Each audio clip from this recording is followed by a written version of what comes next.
السلام علیکم ورحمۃ اللہ وبرکاتہ۔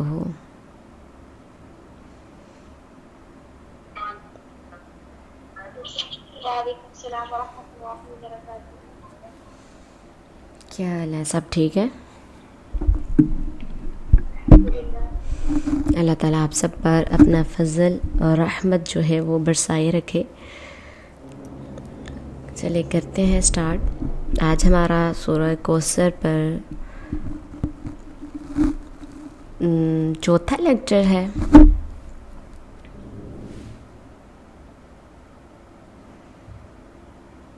تیسرا بار جی۔ تیسرا لیکچر ہے، ٹھیک ہے۔ چلے، ان الحمد للہ نحمده ونستعینه ونستغفره ونعوذ باللہ من شرور انفسنا ومن سیئات اعمالنا، من يهده اللہ فلا مضل له ومن يضلله فلا هادی له، اشهد ان لا الہ الا اللہ واشهد ان محمدا عبده ورسوله۔ اعوذ باللہ العظیم من الشیطان الرجیم، بسم اللہ الرحمن الرحیم، انا اعطیناک الکوثر فصل لربک وانحر ان شانئک هو الابتر۔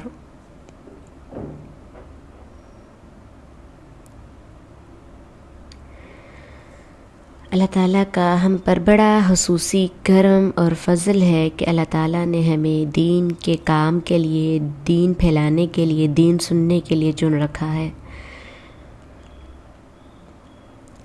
تو ان لیکچرز میں جو ہے وہ جو پچھلے لیکچر تھے، لفظ کوثر کے معنی کی وضاحت کرتے ہوئے اس میں یہ بات جو ہے وہ بتائی گئی تھی کہ کوثر کا ایک معنی مقام شفاعت بھی ہے، ٹھیک ہے۔ یعنی اللہ تعالیٰ اپنے آخری نبی محمد صلی اللہ علیہ وسلم کو تسلی دیتے ہوئے آگاہ فرماتے ہیں کہ اے میرے نبی صلی اللہ علیہ وسلم، ہم نے آپ کو مقام شفاعت عطا فرمایا ہے۔ ہمارے ہاں عام طور پر شفاعت کا یہ مفہوم سمجھا جاتا ہے کہ اللہ تعالیٰ کے نیک اور صالح بندوں کی اس کے ہاں بڑی قدر و منزلت اور عزت و احترام ہے۔ اولیاء کرام اللہ تعالیٰ کے محبوب، لاڈلے اور پیارے ہیں۔ وہ اللہ تعالیٰ کو اپنی ہر بات منوا لیتے ہیں، اس سے فیصلے تبدیل کروا لیتے ہیں اور اپنی مرضی پوری کروا لیتے ہیں۔ لہٰذا اگر ہم اولیاء کو، صلحاء اور بزرگان دین کے دامن سے وابستہ ہو جائیں، انہیں نظر و نیاز چڑھاویں، سجدہ تعظیمی کریں یا کسی بھی طریقے سے راضی کر لیں، تو وہ قیامت کے دن جو ہے اللہ تعالیٰ کے دربار میں ہماری سفارش کر کے ہمیں بخشوا لیں گے۔ یہی عقیدہ نا، اور عذاب الہی سے بچا لیں گے، جنت دلوا دیں گے۔ تو شفاعت کے اس تصور کے نتیجے میں انسان اللہ تعالیٰ کو راضی کرنے، اس کی خوشنودی حاصل کرنے، اس کے قرب کی تلاشی میں ساری عمر زندہ یا فوت شدہ بزرگوں کو راضی کرنے کی کوشش میں لگا رہتا ہے، اور کیا کرتا ہے؟ اللہ تعالیٰ کو فراموش کر دیتا ہے۔ وہ اللہ تعالیٰ پر توکل کرنے کی بجائے اپنے خود ساختہ سفارشیوں پر بھروسہ کرتا ہے۔ پیش آمدہ مسائل، مشکلات میں اللہ تعالیٰ سے دعا کرنے کی بجائے کیا کرتا ہے؟ اپنی سفارشیوں کو پکارتا ہے، ان سے مدد طلب کرتا رہتا ہے۔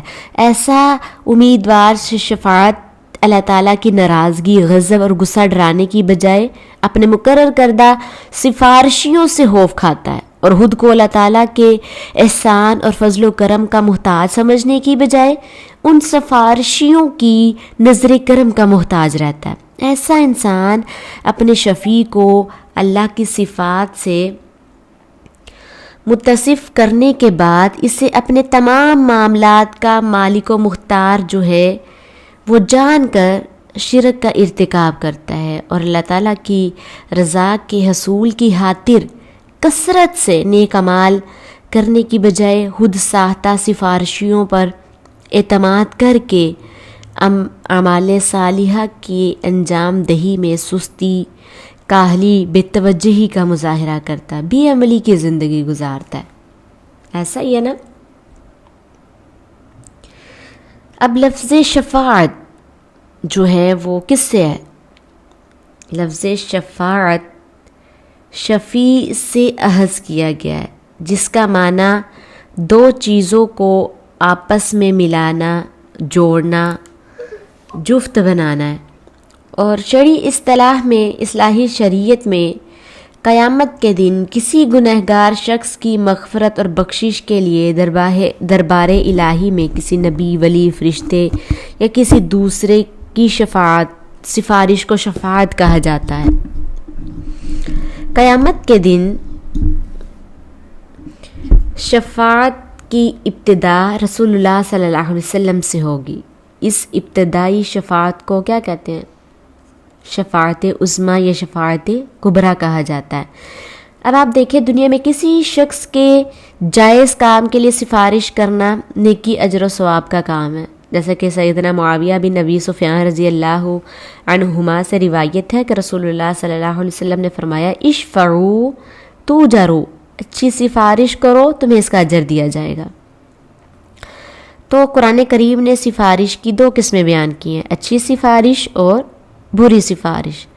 جو شخص کسی حاجت مند کا جائز کام کروانے کے لیے سفارش کرتا ہے، اسے اللہ تعالیٰ کی طرف سے اجر و ثواب عطا کیا جائے گا. اور جو شخص کسی ناجائز کام کے لیے غلط سفارش کرے گا، اسے غلط اور ناجائز کام میں معاونت کی سزا دی جائے گی. اللہ تعالیٰ کا فرمان ہے نا قرآن کریم میں، سورۃ نساء آیت نمبر 85 کہ من یشفع شفاعۃ حسنۃ یکن لہ نصیب منہا ومن یشفع شفاعۃ سیئۃ یکن لہ کفل منہا وکان اللہ علی کل شیء مقیتا. جو شخص کسی کے لیے اچھی سفارش کرے گا، اسے اس کے ثواب میں حصہ ملے گا، اور جو شخص بری سفارش کرے گا، اسے اس کے گناہ میں سے حصہ ملے گا. اور اللہ تعالیٰ ہر چیز کا نگہبان ہے. اگر آپ دیکھیں کہ کسی ضرورت مند اور حاجت مند کے کام آ سکتے ہیں تو جائز کام اس کی جو ہے وہ مدد کرے، خدمت اور سفارش جو ہے وہ ضرور کرے. آپ کی سفارش کی وجہ سے اگر کسی کا کام ہو گیا تو آپ کو دعائیں دے گا اور اللہ تعالیٰ آپ کو ثواب جو ہے وہ عطا فرمائے گا.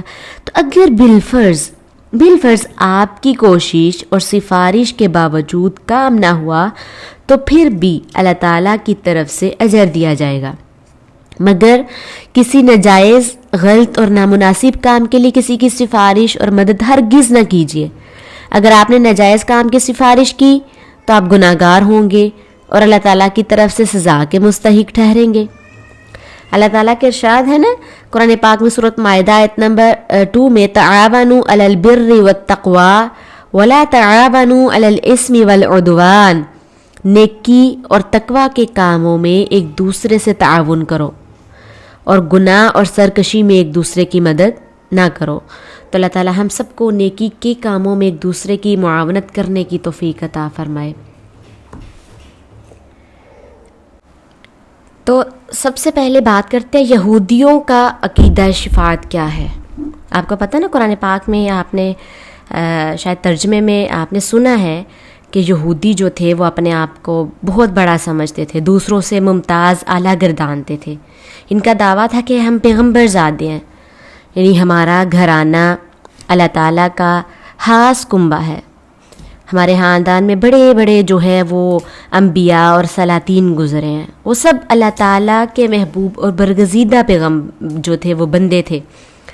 کیا کہتے ہیں کہ بلکہ ہماری نسل کا ہر فرد اللہ تعالیٰ کا نزدیکی اور پیارا ہے. ہمارے خاندان کا ایک عظیم بزرگ اور نبی کو اللہ تعالیٰ نے اپنا بیٹا بنایا ہوا ہے. قرآن پاک میں آتا ہے نا، وقالت الیہود عزیر ابن اللہ، اور یہودیوں نے کہا کہ عزیر تو اللہ تعالیٰ کے بیٹے ہیں. جس طرح باپ نہ چاہتے ہوئے بھی اپنے لاڈلے جو ہے بیٹے کی بات جو ٹالتا نہیں ہے، مسترد نہیں کر سکتا، اسی طرح اللہ تعالیٰ اپنے برگزیدہ پیغمبر اور بیٹے کی بات رد نہیں کرے گا. اور جناب عزیر علیہ السلام اللہ تعالیٰ سے ہمیں بخشش کروا لیں گے. تو ان کا خیال تھا کہ نہ صرف عزیر اللہ تعالیٰ کے فرزند ہیں بلکہ ان کے اس خصوصی تعلق کی بنا پر ہم سب اللہ تعالیٰ کی اولاد ہیں. قرآن پاک سورۃ مائدہ آیت نمبر 18 میں آتا ہے نا، نحن ابناء اللہ و احباؤہ، ہم سب اللہ تعالیٰ کے بیٹے اور اس کے چہیتے ہیں. جس طرح کوئی باپ اپنے بیٹے کو آگ میں ڈالنا گوارا نہیں کرتا، اسی طرح اللہ تعالیٰ بھی ہمیں جہنم کی آگ میں ڈالنا پسند نہیں کرے گا. اور اگر ہماری بدعمالیوں کی وجہ سے ہمیں عذاب میں مبتلا کرنا ضروری بھی ہوا تو ہمارے آباء و اجداد جو اللہ تعالیٰ کے برگزیدہ نبی اور رسول ہیں، اللہ تعالیٰ کے دربار میں ہماری کیا کریں گے؟ سفارش کریں گے. تو ان کی سفارش کی وجہ سے ہمیں عذاب سے بچا لیا جائے گا اور جنت میں پہنچا دیا جائے گا. کتنا غلط ان کا عقیدہ تھا. تو اس عقیدے کا رد اللہ تعالیٰ نے قرآن پاک سورۃ بقرہ آیت نمبر 48 میں کیا ہے. اللہ تعالیٰ کیا فرماتے ہیں؟ وَاتَّقُوا يَوْمًا لَا تَجْزِي نَفْسٌ عَن نَفْسٍ شَيْئًا وَلَا يُقْبَلُ مِنْهَا شَفَاعَةٌ وَلَا يُؤْخَذُ مِنْهَا عَدْلٌ وَلَا هُمْ يُنصَرُونَ. اللہ رب العزت کیا ارشاد فرما رہے ہیں؟ وَاتَّقُوا، اور ڈرو اس دن سے جب کوئی شخص کسی کے کچھ کام نہ آ سکے گا اور اس کے حق میں کوئی سفارش قبول نہ کی جائے گی اور کوئی معاوضہ لے کر نہیں چھوڑا جائے گا اور وہ مدد بھی نہیں کیے جائیں گے. وَلَا هُمْ يُنصَرُونَ، اور وہ کسی قسم کی مدد نہیں کیے جائیں گے. تو اس آیت میں یہودیوں کے جبری عقیدہ شفاعت کی جڑ کاٹ کر رکھ دی اور واضح کر دیا کہ جس انسان کے اعمال درست نہ ہوں گے اس کے بارے میں کسی شخص، چاہے وہ نبی ہو، پیغمبر ہو، رسول ہی کیوں نہ ہو، کسی کی سفارش قطعاً قبول نہیں کی جائے گی. اسی طرح آپ دیکھیں عیسائیوں کا خیال ہے کہ سیدنا عیسیٰ علیہ السلام جو ہیں وہ ہمارے سفارشی ہوں گے. انہوں نے آپ صلی اللہ علیہ وسلم یعنی عیسیٰ علیہ السلام کو ابن اللہ، اللہ کا بیٹے کا لقب دے رکھا ہے. وقالت النصارى المسیح ابن اللہ، ان کا گمان ہے کہ حضرت عیسیٰ علیہ السلام قیامت کے دن جو ہے ہمارے سفارشی ہوں گے. تو اللہ تعالیٰ نے ان کی سفارش کو جو ہے وہ رد کر دیا ہے، یعنی ان کے اس عقیدے کو رد کر دیا ہے. قرآن سورۃ انبیاء میں، قرآن پاک میں آیت نمبر 26 تتا 28 میں اللہ تعالیٰ فرماتے ہیں وَقَالُوا اتَّخَذَ الرَّحْمَنُ وَلَدًا سُبْحَانَهُ بَلْ عِبَادٌ مُكْرَمُونَ، اور وہ کہتے ہیں کہ اللہ تعالیٰ نے اپنے لیے بیٹا بنا لیا ہے. تو ایسا قطعاً نہیں ہے، بلکہ وہ تو کیا ہے؟ اس کے معزز بندے ہیں. لا يسبقونه بالقول وهم بأمره يعملون، وہ اس سے بات کرنے میں سبقت نہیں کرتے اور اسی کے حکم پر عمل کرتے ہیں.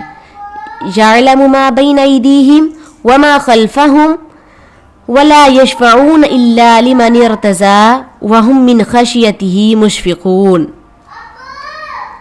اللہ تعالیٰ جانتا ہے جو کچھ ان کے آگے ہے، جو کچھ ان کے پیچھے ہے. وہ سفارش نہیں کریں گے مگر اس کے لیے جسے اللہ تعالیٰ پسند فرمائے، اور وہ تو اس کے خوف سے ڈرنے والے ہیں. اور اسی طرح مشرکین کا دعویٰ قرآن پاک میں یہود و نصارہ کے عقیدہ شفاعت کی تردید کے علاوہ شفاعت کے بارے میں مشرکین کے دعوے اور سوچ کا بھی ذکر کیا گیا ہے، اور شفاعت کے بارے میں ان کے خیالات اور ان کے تصورات کی بھی مذمت کی گئی ہے. تو مشرکین نے مکہ کا خیال تھا کہ ہمارے یہ معبود جن کی ہم دن رات پوجا کرتے ہیں اگر مستقل طور پر ہمیں نقصان یا نفع کے مالک نہیں ہیں مگر اللہ تعالیٰ کے مقبول اور محبوب ہیں، ان کی سفارش کسی بھی طرح نہیں ٹالی جا سکتی. یہ بڑے زوراور طاقتور ہیں، اپنی بات منوانے کا اختیار رکھتے ہیں اور ہماری شفاعت کر کے ہمیں اللہ تعالیٰ سے دنیا اور آخرت کی مرادیں دلوا سکتے ہیں. تو کتنا باطل نظریہ ہے. آج کل کے لوگوں کا بھی اس طرح کا نظریہ ہے نا. تو ہم اگر پچھلے مشرکین کی بات کر رہے ہیں، مشرکین مکہ کی بات کر رہے ہیں، تو ان کے ساتھ ہم نے اپنا محاسبہ کرنا ہے کہ ہم بھی اسی طرح کرتے ہیں کہ نہیں. تو کیا کہتے ہیں مشرکین مکہ کہ اگر انہیں راضی کر لیا جائے تو پھر اللہ تعالیٰ کی عبادت کی ضرورت باقی نہیں رہتی. استغفر اللہ، ان معبودوں کی رضامندی اللہ کی رضامندی سے زیادہ ضروری ہے، کیونکہ اگر اللہ تعالیٰ ناراض ہو جائے تو یہ ہستیاں اس کے غضب کو ٹھنڈا کر سکتی ہیں. لیکن اگر یہ لوگ جو ہیں، یہ ہمارے بت جو ہیں، ہمارے جو پیر فقیر ہیں، ناراض ہو جائے تو پھر کوئی انہیں بندے پر مہربان نہیں کر سکتا.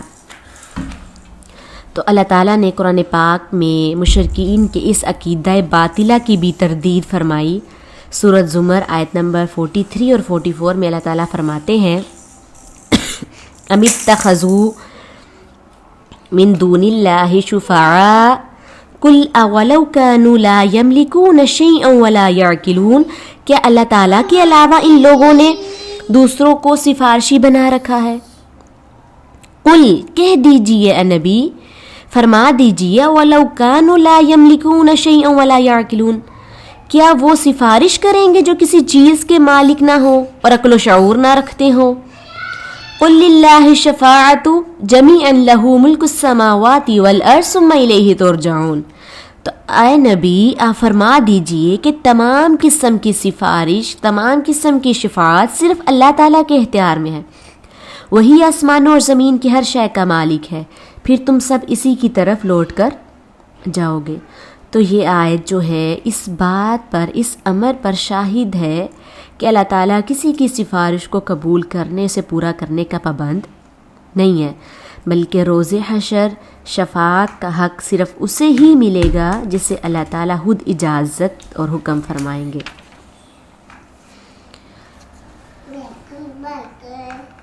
اب دیکھیں کہ شفاعت کے بارے میں بعض لوگوں کا تصور یہ ہے کہ جس طرح بعض وزراء مصاحبین اپنی قوت اور طاقت اور صلاحیت کی بنا پر بادشاہوں کو اپنی بات منوا لیتے ہیں، بیٹا ضد کر کے باپ سے اپنا مطالبہ پورا کر لیتا ہے یا کروا لیتا ہے، اور دوست اپنے بے تکلف دوست سے زبردستی کام کروا لیتے ہیں، اسی طرح ہمارے مقرر کردہ سفارشی بڑی قوت اور طاقت کے مالک ہیں، اور وہ بھی اللہ تعالیٰ سے اپنی بات منوا لیتے ہیں، اور اللہ تعالیٰ ان کے سفارش کو کبھی رد نہیں کر سکتا۔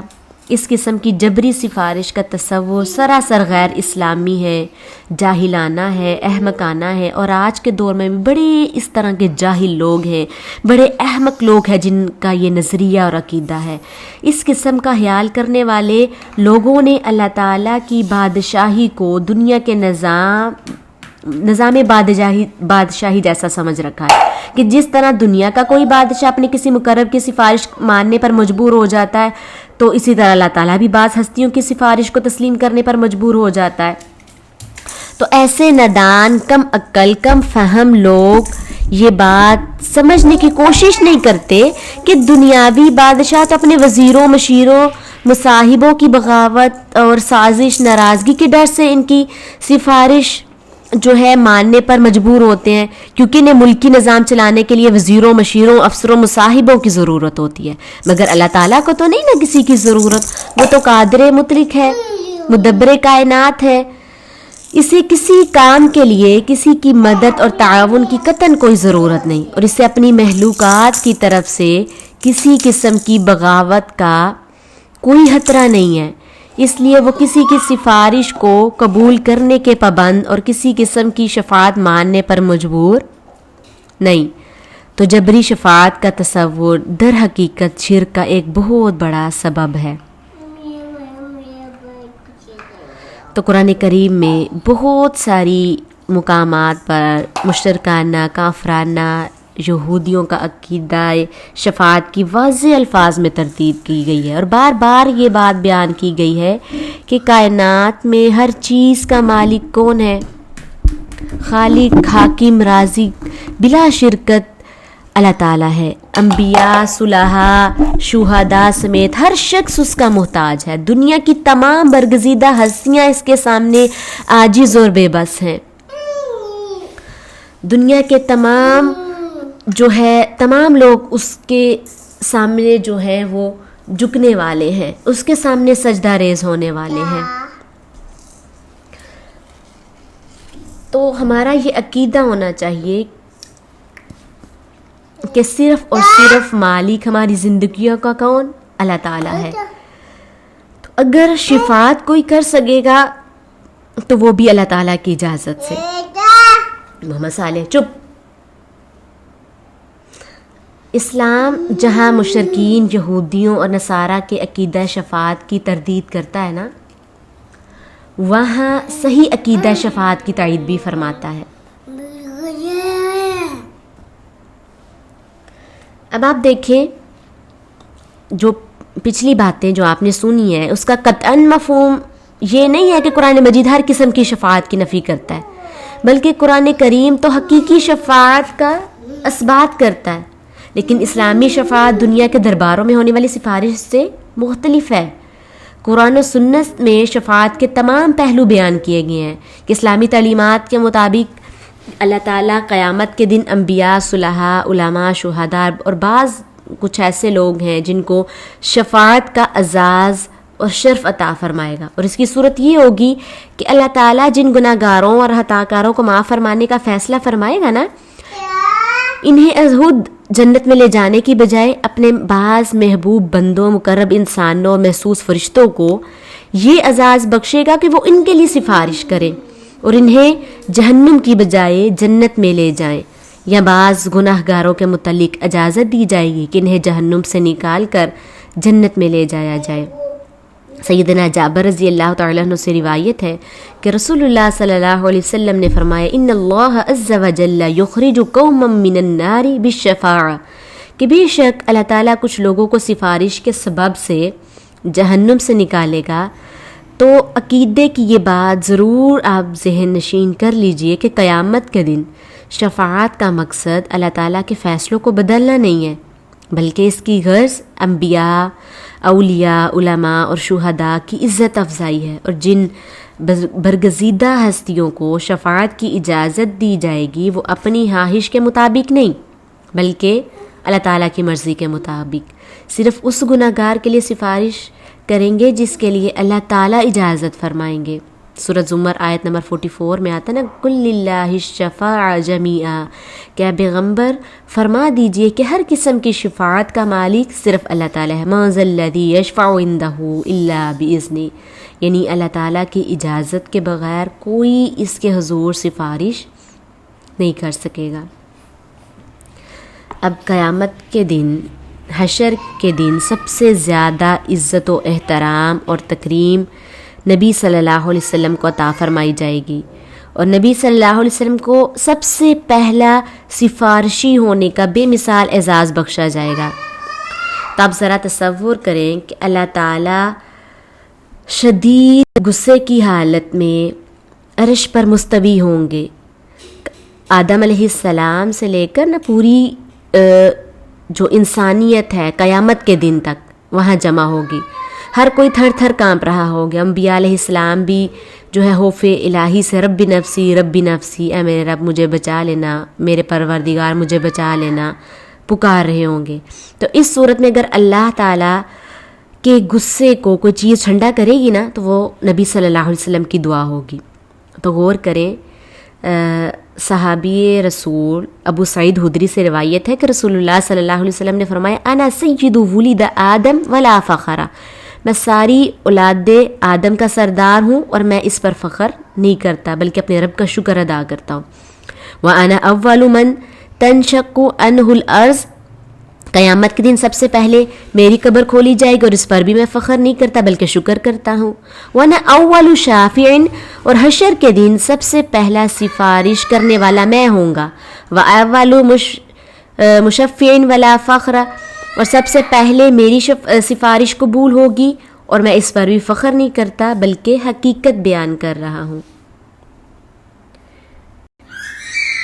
تو ان احادیث مبارکہ سے اس بات کی وضاحت صراحت کر دی گئی کہ حشر کے دن سب سے پہلے سفارشی امام النبیین جناب محمد صلی اللہ علیہ وسلم ہوں گے۔ اچھا، حدیث شفاعت تو آپ نے سنی ہوگی کہ قیامت کے دن نبی صلی اللہ علیہ وسلم ایک یا دو مرتبہ نہیں بلکہ اللہ تعالیٰ کی خصوصی اجازت سے اب 10 مرتبہ سفارش فرمائیں گے اور ہر مرتبہ آپ کی شفاعت قبول کی جائے گی۔ تو شفاعت کا سب سے بلند و بالا مقام محمود ہمارے محبوب نبی صلی اللہ علیہ وسلم کو نصیب فرمایا جائے گا۔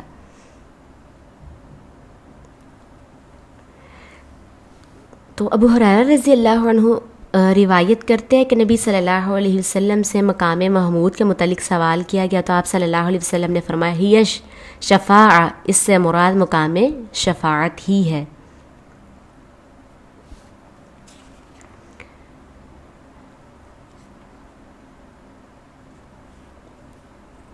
سیدنا ابو ہریرہ اور حضرت انس رضی اللہ عنہ شفاعت عظمیٰ والی روایت کو بڑے اہتمام اور شوق سے بیان فرماتے ہیں. دونوں کے الفاظ میں بعض جگہ جو ہے نا وہ بس معمولی سا فرق ہے. صحیح بخاری کی حدیث ہے کتاب الایمان سے دونوں احادیث ہیں کہ قیامت کے دن حساب کتاب کا وقت تو اللہ تعالیٰ نے خود طے کر رکھا ہے، جسے آگے پیچھے کرنے کا اختیار کسی کو نہیں. تاہم طے شدہ وقت پر حساب و کتاب شروع کرنے کے لیے اللہ تعالیٰ کو شفاعت کبریٰ کا موقع عطا فرمائے گا.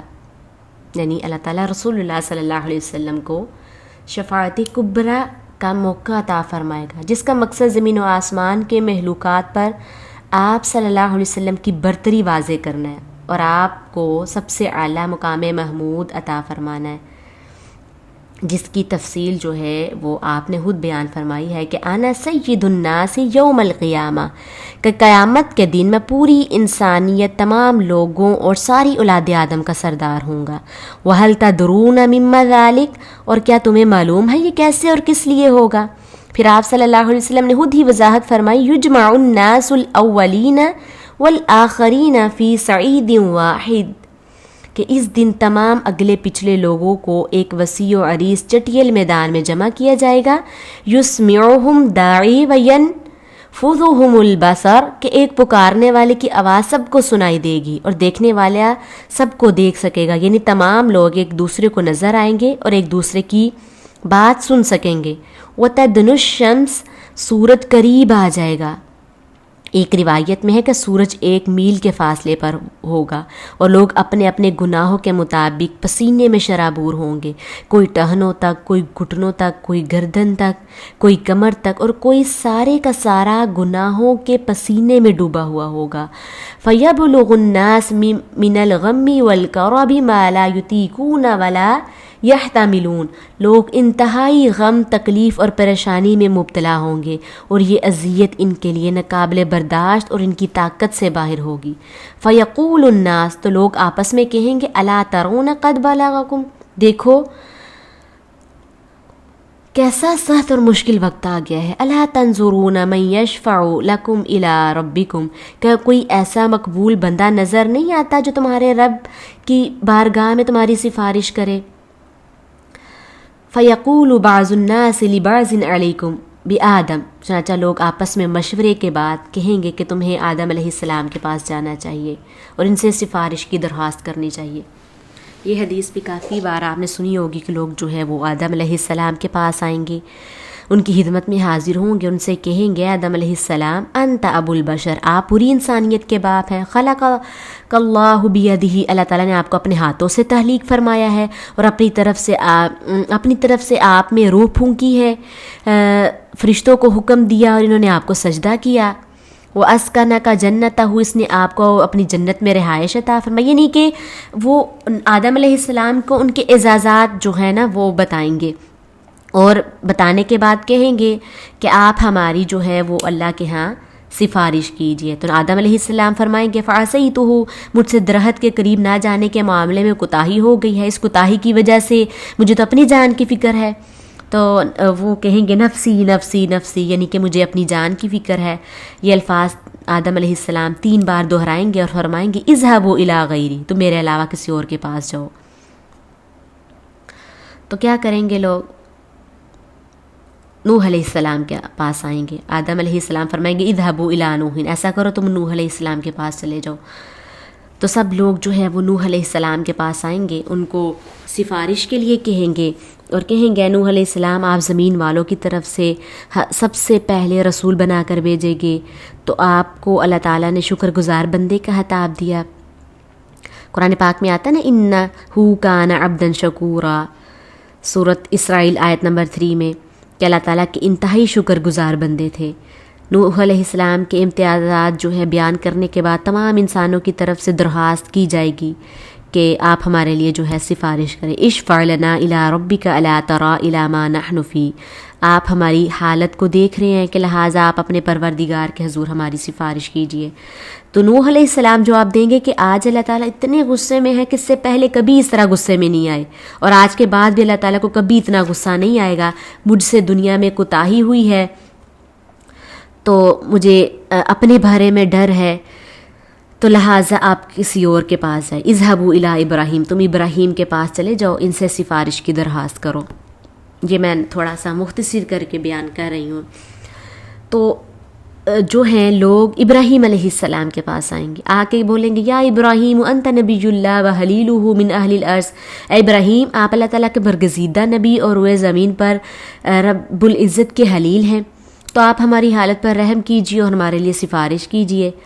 تو ابراہیم بھی جو ہے وہ انکار کر دیں گے، کہیں گے میرے سے جو ہے وہ دنیا میں 3 کوتاہیاں ہوئی ہیں جس کی وجہ سے میں اپنے بارے میں اللہ تعالیٰ سے ڈر رہا ہوں. تو اذهبوا الی غیری، میرے سوا کسی اور کے پاس چلے جاؤ. اذهبوا الی موسیٰ، تم ایسا کرو کہ جناب موسیٰ علیہ السلام کے پاس چلے جاؤ. تو لوگ موسیٰ علیہ السلام کے پاس آئیں گے تو ان سے کہیں گے موسیٰ انت رسول اللہ، آپ اللہ تعالیٰ کے رسول ہیں. فضلک اللہ برسالتہ و بکلامہ علی الناس، آپ کو اللہ تعالیٰ نے اپنی رسالت اور اپنے کلام کے ذریعے لوگوں پر فضیلت عطا فرمائی. آپ ہماری حالت اور کیفیت کو دیکھیے کہ ہم کس حالت میں ہیں، کتنے پریشانی میں مبتلا ہیں. تو اشفع لنا الی ربک، ہماری درخواست ہے کہ آپ اللہ تعالیٰ کی حضور ہماری سفارش کیجیے. تو موسیٰ علیہ السلام بھی جواباً فرمائیں گے کہ آج میرا رب شدید غصے میں ہے، اس سے پہلے کبھی اللہ تعالیٰ کو اتنا غصہ نہیں آیا اور نہ کبھی آئے گا. تو مجھ سے جو ہے وہ دنیا میں کوتاہی ہو گئی ہے، مجھ سے جانے بوجھے میں ایک جو ہے وہ اسرائیلی مر گیا. یعنی آپ نے واقعہ پڑھا ہوگا قرآن پاک میں کہ ایک اسرائیلی کو موسیٰ علیہ السلام نے جو ہے وہ مکہ مارا اور وہ مر گیا.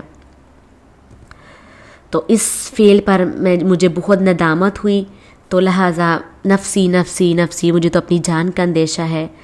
تو اذهبوا الی غیری اذهبوا الی عیسیٰ، تم میرے سوا کسی اور کے پاس چلے جاؤ. یوں کرو کہ عیسیٰ علیہ السلام کے پاس چلے جاؤ، وہ تمہاری سفارش شاید کر دے.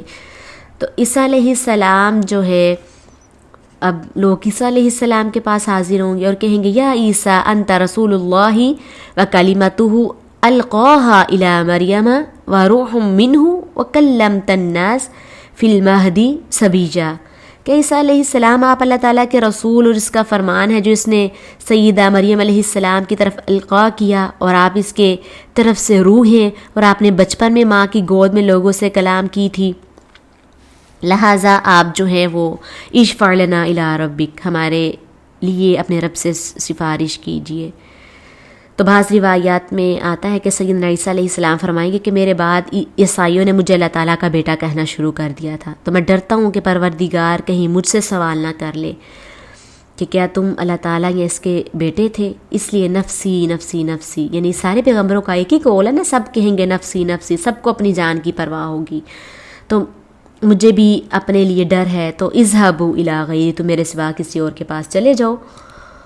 تو ایسا کرو اذهبوا الی محمد، محمد صلی اللہ علیہ وسلم کے پاس چلے جاؤ، ان سے شفاعت کی درخواست کرو. اب تمام لوگ نبی صلی اللہ علیہ وسلم کے پاس حاضر ہوں گے. فیقولون، آپ سے عرض کریں گے اے محمد صلی اللہ علیہ وسلم انت رسول اللہ، آپ اللہ تعالیٰ کے برگزیدہ پیغمبر ہیں، وخاتم الانبیاء، اور آپ ہی آخری نبی ہیں. وقد غفر اللہ لک ما تقدم من ذنبک وما تأخر، اور اللہ تعالیٰ نے آپ کو جو ہے مغفور معصوم قرار دیا ہے. تو اشفع لنا الی ربک، آپ جو ہے اپنے رب کے حضور ہماری سفارش کیجیے. تو رسول اللہ صلی اللہ علیہ وسلم کا ارشاد مبارک ہے نا کہ جب تمام لوگ مجھے شفاعت کے لیے کہیں گے فَأَنْتَ لِكُ، تو میں میدان حشر میں تمام لوگوں کے آگے چل پڑوں گا. سبحان اللہ. آپ تصور فرمائیں کہ آدم علیہ السلام کے دور سے لے کر آخری دور تک پوری انسانیت، مقتدی آپ سب کے پیشوا رہنما، تمام رسولوں کی قومیں، نبیوں کی امتیں، تمام پیغمبروں کے ماننے والے ہمارے جو ہیں آخری پیغمبر محمد صلی اللہ علیہ وسلم کے پیچھے پیچھے چل رہے ہیں، اور نبی صلی اللہ علیہ وسلم پوری انسانیت کی قیادت فرما رہے ہیں. اسی طرح اللہ تعالیٰ کے اس فرمان کا عملی اظہار ہو جائے گا جو اللہ تعالیٰ نے رسول اللہ صلی اللہ علیہ وسلم کے بارے میں فرمایا نا کافۃ للناس بشیرا و نذیرا، اور آپ تمام انسانیت کے لیے رہبر و رہنما بنا کر بھیجے گئے ہیں. سبحان اللہ. تو آپ صلی اللہ علیہ وسلم نے فرمایا فأتی تحت العرش، میں میدان حشر میں حشر سے چل کر عرش الہی کے پاس حاضر ہو جاؤں گا. فأقع ساجدا لربی عز وجل، تو میں اپنے رب کے حضور سجدے میں گر جاؤں گا. اللہ تعالیٰ میرے دل میں اپنی حمد و ثنا کے کلمات ڈالتا جائے گا، میں ان کلمات کو اپنی زبان پر لاتا جاؤں گا. میں اس دن اللہ تعالیٰ کی ایسی تعریف کروں گا کہ آج تک اس طرح کے محامد بیان نہیں کر سکا، یعنی آج سے پہلے میں اس طرح کی کبھی تعریف بیان نہیں کر سکا. میں دیر تک عرش الہی کے نیچے سجدہ ریز رہوں گا. پھر اللہ تعالیٰ کی طرف سے اذن شفاعت حاصل ہوگا. تو اللہ تعالیٰ کی کمال محبت، اللہ تعالیٰ کمال محبت سے فرمائیں گے محمد صلی اللہ علیہ وسلم ارفع راسک، اپنے سر مبارک اٹھائے، سجدہ ختم فرمائیے، اپنا چہرہ انور میری طرف گھمائیے. اب مانگنا آپ کا کام اور دیتے جانا میرا کام ہے. وشفع تشفع، آپ سفارش کریں، آپ کی سفارش جو ہے وہ قبول کی جائے گی. تو نبی صلی اللہ علیہ وسلم کی شفاعت عظمیٰ کی بدولت جو میدان حشر کی سختیاں ہوں گی نا، تکلیفیں ہوں گی، دشواریوں جو ہوں گی، ان کا خاتمہ کر کے تمام انسانوں کا حساب جو ہے وہ شروع کر دیا جائے گا. تو سب سے پہلے امت محمدیہ کا حساب ہوگا. اب پیغمبر جو ہیں، پیغمبر علیہ السلام اپنی امت کو بخشوانے، جنت میں لے جانے، جہنم سے بچانے کے لیے اللہ تعالیٰ کی خصوصی اجازت سے کئی مرتبہ سفارش کریں گے. نبی صلی اللہ علیہ وسلم اللہ تعالیٰ کے عرش عظیم کے نیچے لمبا پھر سے سجدہ کریں گے. اللہ تعالیٰ کی اسی طرح جیسے بتایا میں نے آپ کو کبریائی بڑائی بیان کریں گے.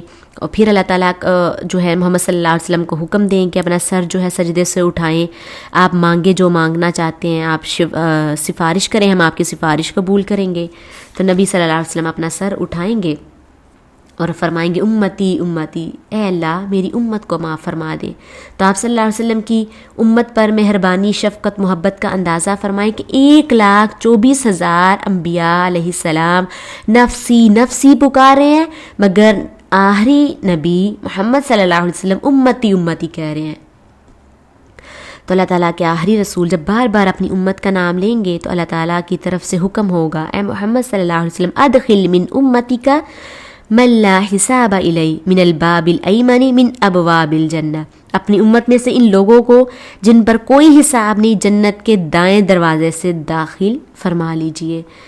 اور ہم شرکاء الناس فیما سوا ذلک من الابواب، یہ لوگ اگر پسند کریں تو دوسرے دروازے سے جنت میں داخل ہونے والوں کے ساتھ بھی شریک ہو سکتے ہیں. پھر آپ صلی اللہ علیہ وسلم فرمائیں گے والذی نفسی بیدہ انما بین المصراعین من مصاریع جنتی کما بین مکہ و حمیرا او کما بین مکہ و بصرہ، مجھے اس ذات کی قسم جس کے ہاتھ میں میری جان ہے، جنت کے دروازوں کے دونوں کناروں میں اتنا فاصلہ ہے جتنا کہ حمیر یعنی یمن کے شہر یا مکہ اور بصرہ شام کے شہر کے درمیان ہے.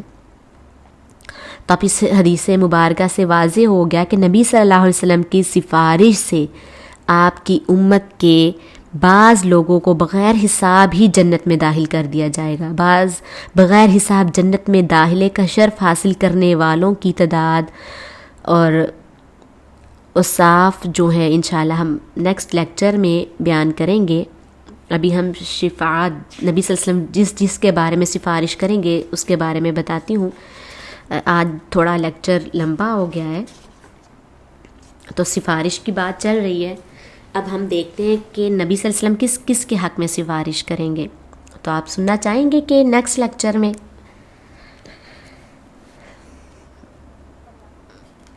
چلے کچھ تقریباً 10 منٹ کا لیکچر ہے، سن لیں انشاءاللہ، پھر ہم نیکسٹ لیکچر میں بات کریں گے. تو اصحاب الاعراف، اللہ تعالیٰ کی طرف سے رسول اللہ صلی اللہ علیہ وسلم کی شفاعت کے ذریعے لا تعداد امتیوں کو بغیر حساب جنت کا داخلہ مل جائے گا. بغیر حساب کے جنت میں جانا چاہتے ہیں انشاءاللہ؟ تو اللہ تعالیٰ ہم سب کو بغیر حساب جنت میں جانے کی توفیق عطا فرمائے. اب بعض لوگوں کو مقام اعراف پر کھڑا دیکھیں گے، یعنی نبی صلی اللہ علیہ وسلم اپنی امت کے بعض لوگوں کو مقام اعراف پر کھڑا دیکھیں گے. جنت اور جہنم کے درمیانی حجاب کے بلائی حصے کو اعراف کہا جاتا ہے. سورۃ حدید آیت نمبر 13 میں آتا ہے فَضُرِبَ بَيْنَهُمْ بِسُورٍ لَهُ بَابٌ بَاطِنُهُ فِيهِ الرَّحْمَةُ وَظَاهِرُهُ مِنْ قَبْلِهِ الْعَذَابُ. پس ان کے درمیان ایک دیوار کھڑی کر دی جائے گی جس کا ایک دروازہ ہوگا، اس کے اندرونی جانب رحمت یعنی جنت ہوگی اور اس کے بیرونی جانب عذاب یعنی دوزخ ہوگی۔ ہمیں کوشش اور دعا کرنی چاہیے کہ اللہ تعالی ہم سب کو جنتی لوگوں کی اگلی صفوں اور بغیر حساب جنت میں جانے والوں کی فہرست میں شامل فرما دے، آمین۔ اب آپ دیکھیے کہ قیامت کے دن حساب کتاب کے نتیجے میں کبیرہ گناہوں کے مرتکب جو مسلمان جہنم کے عذاب میں مبتلا کیے جائیں گے نا، انہیں رسول اللہ صلی اللہ علیہ وسلم کی شفاعت کے بعد جہنم سے نکال کر ان کی عقیدہ اور ایمان کی درست ہونے کی وجہ سے جنت میں داخل کر دیا جائے گا۔ تو سیدنا جابر رضی اللہ تعالیٰ عنہ کہتے ہیں کہ میں نے رسول اللہ صلی اللہ علیہ وسلم کی زبان سے یہ بات سنی کہ شفاعتی یوم القیامت لأہل الکبائر من امتی، کہ بے شک میں قیامت کے دن اپنی امت کے کبیرہ گناہوں کے مرتکب افراد کی بھی سفارش کروں گا۔ اس میں جو ہے نا مشرک لوگ شامل نہیں ہیں، آپ کو پتہ نا شرک بغیر معافی کے معاف نہیں ہوتا۔ تو اہل کبائر کو جہنم سے نکالنے اور جنت میں لے جانے کے لیے رسول اللہ صلی اللہ علیہ وسلم 4 مرتبہ جو ہے وہ سفارش کریں گے، شفاعت فرمائیں گے، اور چاروں مرتبہ آپ کی شفاعت کو قبول کیا جائے گا۔ حضرت انس رضی اللہ تعالیٰ عنہ سے روایت ہے کہ رسول اللہ صلی اللہ علیہ وسلم کا فرمان ہے فَأَسْتَأْذِنُ عَلَىٰ رَبِّي، پھر میں اپنے رب سے کی اجازت طلب کروں گا، مجھے دربار الہی میں حاضری کی اجازت دی جائے گی۔ اور پھر اسی طرح جیسے پچھلی حدیث کے الفاظ سنے ہیں کہ میرے دل میں، نبی صلی اللہ علیہ وسلم کا فرمان ہے کہ میرے دل میں اللہ تعالیٰ کی حمد و ثنا کے ایسے کلمات ڈالے جائیں گے جو فی الحال میں نہیں جانتا، میں ان کلمات کے ساتھ اللہ تعالیٰ کی حمد و ثنا کرتے ہوئے اخر لہ ساجدن، اس کے حضور سجدے میں گر جاؤں گا۔ پھر اللہ تعالیٰ جو ہے وہ اپنی رحمت سے مجھے حکم دیں گے ارفع راسک، میں اپنا سر سجدے سے اٹھائیے، تو آپ بات کیجئے، میں آپ کی بات سنی جائے گی، آپ سفارش کیجئے، آپ کی سفارش قبول کی جائے گی۔ تو پھر نبی صلی اللہ علیہ وسلم کیا کہیں گے؟ یا ربی امتی امتی، اے میرے پروردگار میری امت میری امت، کہ اللہ میری امت کے گناہ گاروں کو جہنم میں دھکیل دیا گیا ہے۔ اللہ تعالیٰ امت کے بارے میں رسول اللہ صلی اللہ علیہ وسلم کی پریشانی دیکھ کر فرمائیں گے اے نبی انطلق فاخرج من کان فی قلبہ مثقال شعیرۃ من ایمان،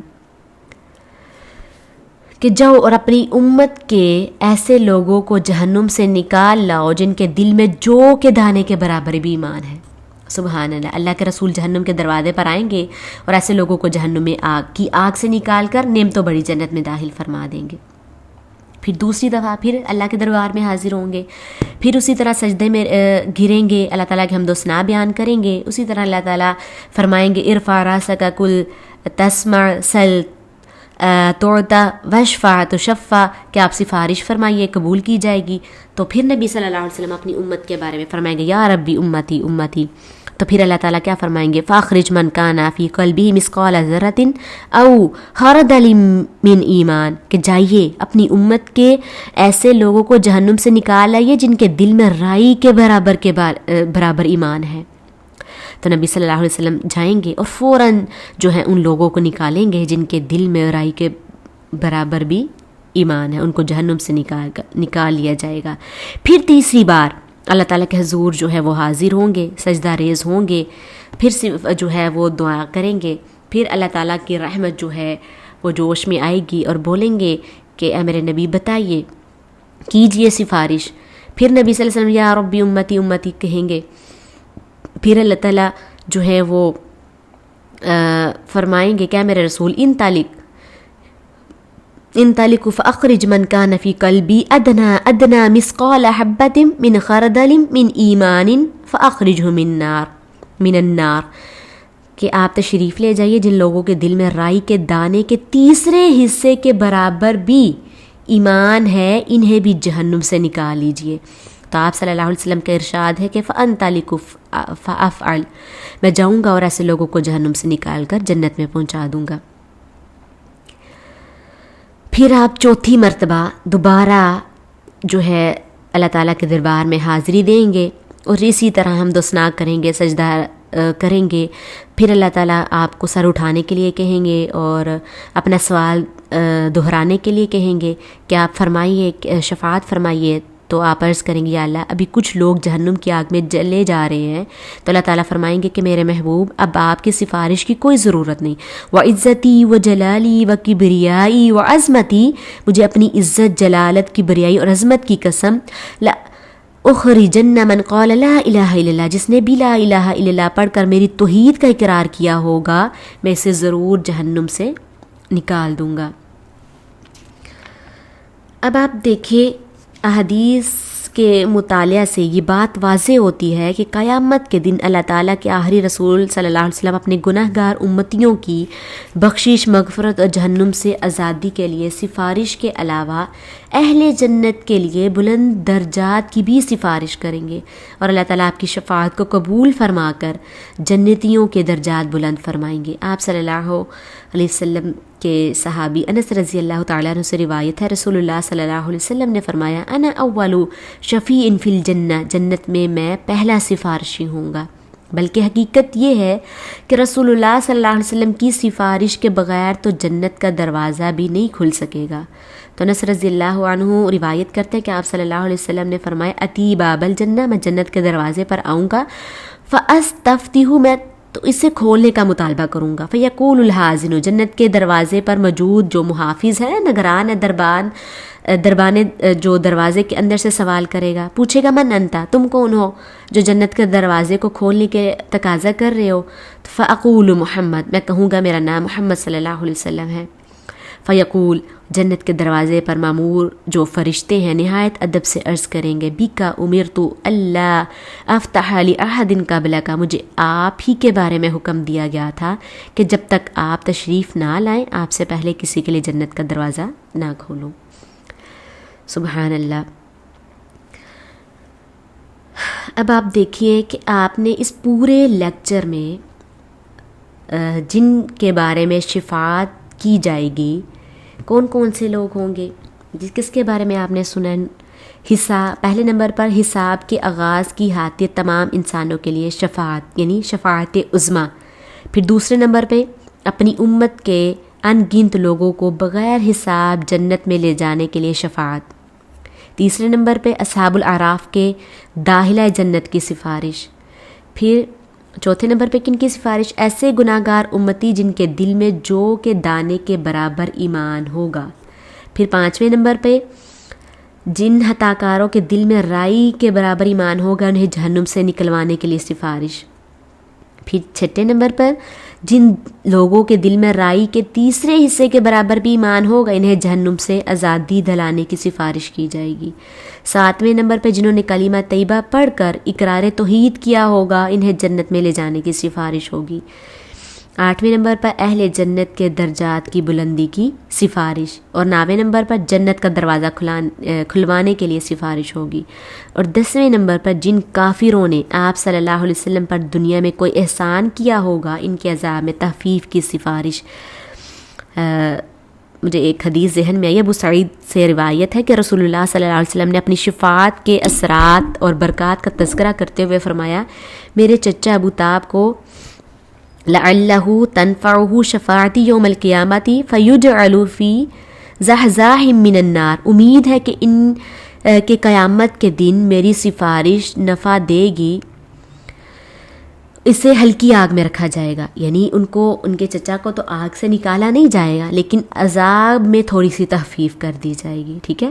تو اللہ تعالیٰ اپنے آخری نبی صلی اللہ علیہ وسلم پر اس نعمت عظمیٰ کا تذکرہ کرتے ہوئے سورۃ کوثر میں فرماتے ہیں انا اعطیناک الکوثر، اے میرے پاک پیغمبر، اے محبوب، ہم نے آپ کو مقام محمود یعنی مقام شفاعت عطا فرمایا ہے، فصلی لربک وانحر، آپ اپنے رب کے لیے نماز پڑھا کریں اور قربانی کیا کریں، ان شانئک ھو الابتر، دشمنوں، مخالفوں، حاسدوں سے گھبرانے کی ضرورت نہیں ہے، یقین آپ کے دشمن ہی بے نام و نشان ہیں انشاءاللہ۔ وآخر دعوانا ان الحمد للہ رب العالمین۔ السلام علیکم ورحمۃ اللہ وبرکاتہ۔ لیکچر لمبا ہونے کے لیے معذرت کرتی ہوں، آج کا لیکچر جو تھا وہ شفاعت کے بارے میں تھا، اس لیے جو ہے وہ کافی جو لینتھی ہو گیا ہے۔ اللہ تعالیٰ ہم سب کو سننے کی اور اس کو آگے بتانے کی توفیق عطا فرمائے اور ہم سب کو جنت میں اعلیٰ مقام عطا فرمائے، ہمارے اعمال اس طرح کے کر دے کہ بے حساب ہم کو جنت میں داخلہ عطا فرما دے، آمین۔